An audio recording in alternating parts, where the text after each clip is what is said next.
Swastiastu, Assalamualaikum warahmatullahi wabarakatuh, Shalom, Namo Buddhaya, dan salam kebajikan untuk kita semua. Perkenalkan, nama saya Anissa Jan Fahira dengan NIM 23095111085 dari kelas B. Pada video kali ini, saya akan mengangkat topik gangguan reproduksi pada induk babi. Dalam rangka memenuhi tugas laporan kasus lapangan 2 peternakan babi, mata kuliah manajemen dan kesehatan babi.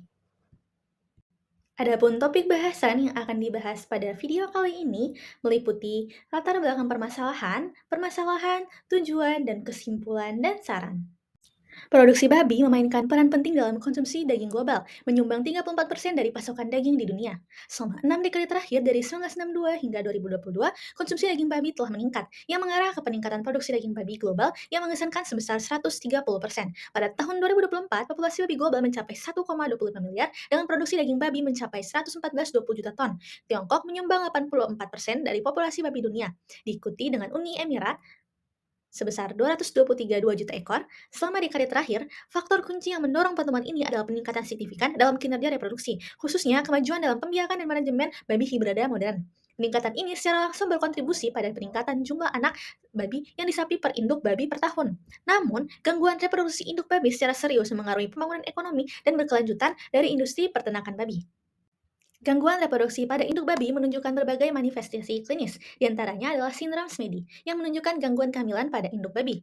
Aborsi pada induk babi dapat disebabkan oleh berbagai faktor, baik yang tidak menular maupun yang menular. Penyebab utama yang tidak menular terkait dengan kondisi lingkungan eksternal seperti suhu, kelembapan, dan kualitas udara, dan praktik manajemen pemberian pakan yang dapat membuat hewan stres dan mengaruhi kinerja reproduksinya. Faktor infeksius menyebabkan ancaman serius terhadap kesehatan reproduksi pada babi. Faktor infeksius terutama meliputi virus, kemudian infeksi bakteri, dan infeksi parasit. Etiologi gangguan reproduksi pada induk babi tidak semata-mata disebabkan oleh satu patogen tunggal, tetapi seringkali melibatkan infeksi campuran dari beberapa patogen.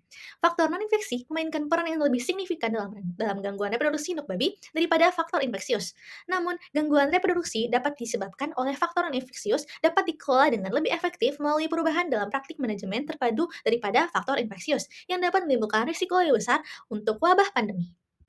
Oke teman-teman, yang pertama akan kita bahas adalah faktor penyebab abortus non-infeksi.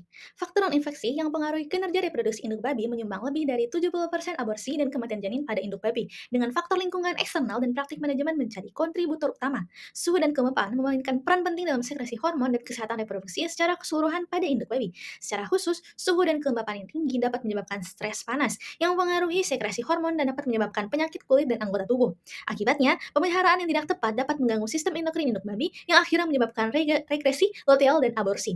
Berikut adalah penyebab utama aborsi non-infeksi seperti yang ada pada PPT di belakang saya. Yang pertama itu ada faktor lingkungan. Faktor lingkungan itu yang pertama meliputi suhu. Suhu optimum untuk trimester pertama adalah 13-19 derajat, sedangkan untuk trimester kedua adalah 16-20 derajat.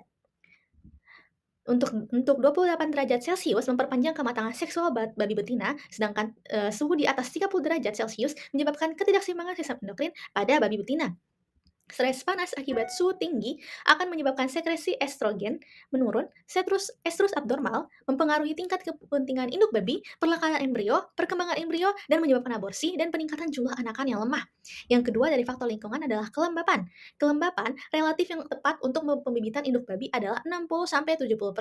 Suhu tinggi, jangka panjang, dan lingkungan dengan kelembapan tinggi dapat memperpanjang interval estrus pada induk babi bunting, secara signifikan meningkatkan tingkat kelahiran anak babi yang lemah dan tingkat kelahiran mati pada induk babi bunting, dan meningkatkan tingkat pengembangan induk babi pertama kali setelah perkawinan. Yang kedua ada kualitas udara. Kandungan gas beracun yang tinggi seperti amonia, hidrogen sulfida, dan karbon monoksida dapat menyebabkan gangguan reproduksi pada induk babi. Yang kedua adalah faktor nutrisi. Faktor nutrisi yang pertama itu ada karbohidrat.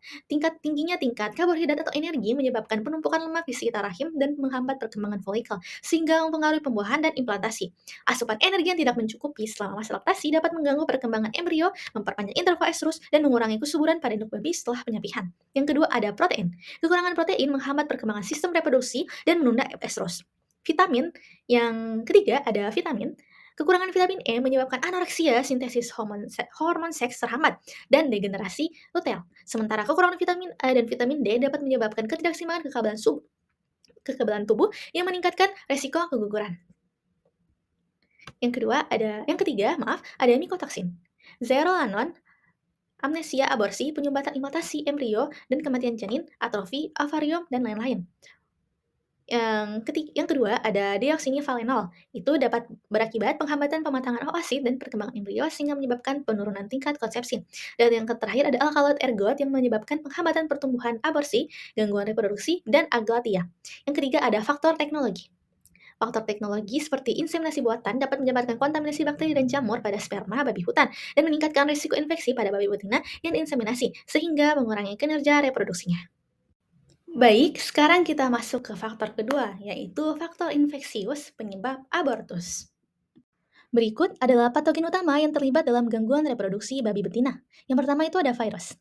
Infeksi parvovirus pada babi dengan gejala klinis aborsi, bayi lahir mati dan mumifikasi dengan diagnosis laboratorium dan metode pengendaliannya yaitu PCR-ELISA dan vaksin.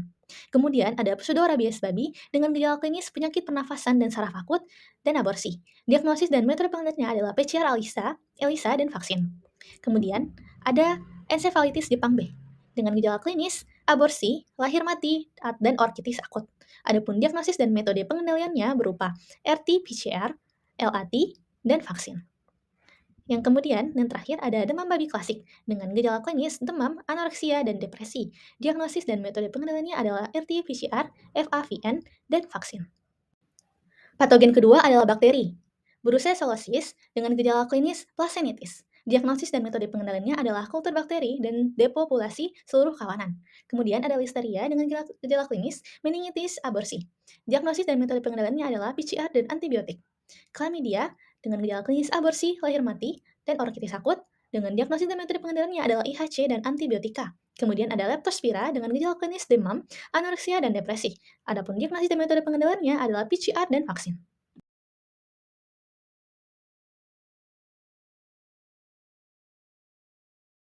Baik, sekarang kita masuk ke langkah-langkah pengelolaan terpadu ataupun solusi yang dapat dilakukan pada kasus ini. Terjadinya gangguan reproduksi pada induk babi disebabkan oleh kombinasi faktor tunggal dan faktor yang saling tumpang tindih. Menurut protokol biosecurity untuk peternakan babi, masukan babi dari sumber eksternal harus dijaga seminimal mungkin. Direkomendasikan agar sumber air yang tidak dapat diminum di dalam peternakan, termasuk sungai, kolam, dan parit drainase terbuka. Diolah dan didesinfeksi secara teratur untuk mengalirkan penyebaran penyakit melalui air karena mungkin mengandung organisme patogen seperti Leptospira. Selain itu, pembuangan kotoran ternak dan sisa pakan secara cepat, pemeliharaan ventilasi optimal di dalam kandang babi, dan penerapan keseimbangan nutrisi yang tepat secara kolektif dapat meningkatkan ketahanan babi terhadap penyakit. Vaksinasi merupakan salah satu metode yang paling efisien dan hemat biaya yang tersedia saat ini untuk mencegah gangguan reproduksi pada babi. Penting untuk mempertimbangkan beberapa faktor saat mengembangkan program vaksinasi yang komprehensif, termasuk keberadaan antibodi maternal pada induk babi, usia timbulnya penyakit pada babi, dan musim kejadian. Penggunaan obat antimikroba untuk tujuan pencegahan memerlukan perubahan dalam penerapannya dari pengobatan menjadi pencegahan, sehingga mengurangi kemungkinan terjadinya penyakit bakteri. Tes darah dan pemeriksaan feses secara teratur direkomendasikan untuk telur parasit guna memastikan pengendalian parasit internal dan eksternal yang tepat. Lebih jauh lagi, babi yang menunjukkan kadar antibodi rendah harus segera diberikan vaksinasi penguat. Baik, tibalah kita kepada kesimpulan dan saran. Gangguan reproduksi pada induk babi selalu menjadi faktor risiko utama bagi produksi babi, terutama yang disebabkan oleh penyakit ganas, menular, dan zoonosis. Patogen zoonosis yang menyebabkan gangguan reproduksi pada induk babi perlu dipantau dan dipahami interaksinya dengan manusia dan hewan inangnya. Dampak gangguan lingkungan juga perlu dipertimbangkan, sembari menerapkan konsep One Health untuk mencapai visi holistik kesehatan induk babi.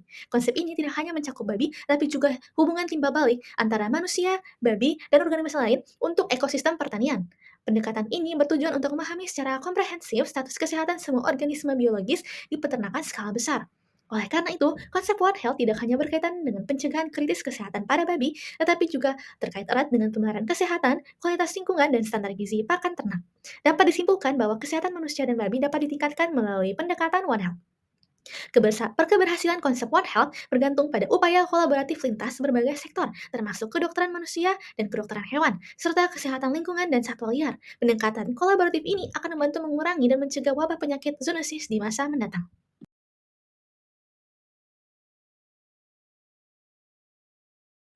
Baik, itulah tadi presentasi dari saya dengan kasus gangguan reproduksi pada induk babi. Akhir kata, saya mengucapkan terima kasih kepada teman-teman dan dosen yang sudah menonton video saya sampai habis dan saya ucapkan mohon maaf apabila ada kesalahan kata dan mohon penilaian dengan bijak. Akhir kata, terima kasih. Wassalamualaikum warahmatullahi wabarakatuh. Om Shanti Shanti Om. Shalom, nama budaya dan salam kebajikan untuk kita semua. Terima kasih.